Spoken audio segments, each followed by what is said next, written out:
passage du Tour de France en Dordogne. Le contre-la-montre partira de Bergerac le 26 juillet pour rejoindre Périgueux, ça vous le savez. Il y a 20 ans que le Périgord n'avait pas accueilli une étape du Tour. Ce sera d'ailleurs l'avant-dernière avant l'arrivée sur les Champs-Élysées. Et depuis le début de la semaine, l'équipe organisatrice du Tour ASO est en Dordogne pour boucler la préparation. En début d'après-midi, ils étaient rue de la Résistance à Bergerac pour les derniers repérages, savoir où il faut placer les caméras, le matériel. Un contre-la-montre n'est pas tout à fait une épreuve comme les autres. Il faut filmer au plus près des coureurs, mais pas seulement, selon Jean-Maurice Hogg, le réalisateur.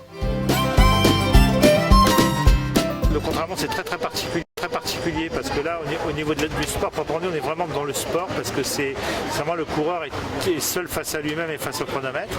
Donc nous au niveau télévision, si vous voulez, c'est peut-être les épreuves les plus ingrates à filmer parce que le suspense n'est qu'à la fin et il n'y a pas le même type de bagarre. Il y a une bagarre, mais c'est pas le même type de bagarre. C'est le suspense vraiment contre le chronomètre pour quelques secondes et ça se joue. C'est la dernière heure d'antenne. La dernière heure d'antenne est intéressante parce que peut-être que le Tour de France va se jouer là.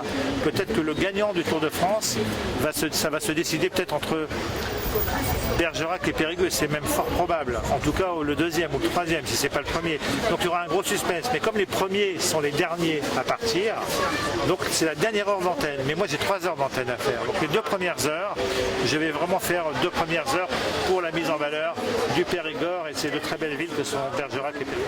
Alors le repérage a aussi un autre aspect, qui est l'aspect, on va dire, touristique, patrimonial, un peu documentaire. C'est-à-dire, c'est aussi voir quels sont les monuments, les sites qu'on va mettre en valeur avec les prises de vue aériennes. On a 2 hélicoptères de prise de vue. France Télévisions met vraiment en place des gros moyens pour filmer le Tour de France.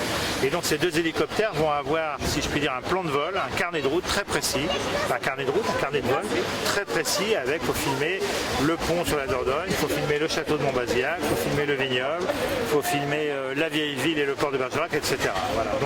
Donc le repérage nous permet ensuite, dans un deuxième temps, donc d'écrire ce roadbook à destination pour les pilotes et les caméramans. Et à partir donc de ce document, on établit un deuxième document à destination des journalistes pour que les journalistes, quand ils vont voir le château de Montbazillac, ils auront la doc, ils pourront en parler, ils auront de la doc sur Bergerac pour raconter l'histoire de Bergerac, ils auront la doc sur les gabardes parce qu'on va filmer des gabardes, donc ils auront la doc sur les gabardes et Jean-Paul Olivier pourra raconter l'histoire des gabardes, que ça transportait les barriques de vin jusqu'au port pour l'exportation à l'époque. Voilà. Comment on l'organise ce suspense concrètement? Comment vous le mettez en scène? Parce que j'imagine que ça se met en scène aussi. Ça se met en scène par exemple en télé que quand il y a 2 coureurs qui se battent l'un contre l'autre, contre le chronomètre, on met souvent une moto sur chacun des 2 coureurs, on met à l'antenne les 2 images côte à côte et avec le chrono de l'un par rapport à l'autre, plus il y en a un qui gagne du temps, l'autre qui en perd, etc. Voilà. Après c'est une dramaturgie, c'est les coureurs l'un après l'autre et il y a aussi là il y a le commentateur qui a un rôle très important pour faire monter la mayonnaise, comme on dit. On est à un peu plus d'1 mois, tout va bien? Écoutez, oui, je suis dans les temps puisque c'est mon dernier repérage aujourd'hui. C'est la 20e étape et on a repéré la 21e, l'étape de Paris dimanche dernier. Pourquoi un dimanche? Pourquoi repérer Paris un dimanche? À cause des embouteillages.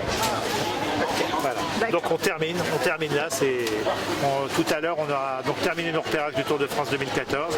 Ensuite il reste un gros travail de compilation, parce que donc il va falloir faire les roadbooks, il va falloir vérifier tous les documents, tous les plans de vol pour les hélicoptères, donc un gros travail encore.